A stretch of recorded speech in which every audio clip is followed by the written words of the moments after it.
Welcome to my YouTube automotive channel. In today's video I have 2025 Volkswagen Taos, and I will show you how to enable or disable the rear traffic alert, and I will explain what it is.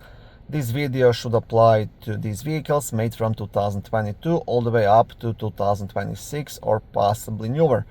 I made this video in December of 2025, so like I said, it might apply to newer models as well. Also, if this video was helpful, please consider supporting this channel by liking the videos, subscribing to the channel, or becoming a channel member. Okay, so what a rear traffic alert is, it uses the vehicle's sensors to warn you in case a vehicle, pedestrian, or a cyclist is approaching the vehicles from the side while you are backing up from a parking spot.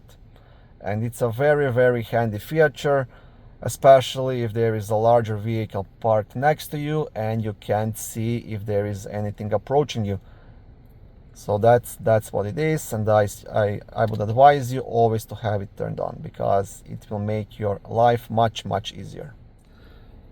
You can access these settings through the main vehicle screen. So press the menu in the bottom right, then select the vehicle, and then you want to select the settings in the bottom right, and you want to select parking and maneuvering, and you want to go all the way down to rear traffic alert. Here you can activate it or deactivate it. Okay. Thank you for watching this video. I hope it was helpful and educational. If it was, please like it and consider subscribing to my YouTube automotive channel. On my channel there is lots of how-to videos, do-it-yourself videos, car reviews, product reviews, and other similar automotive topics.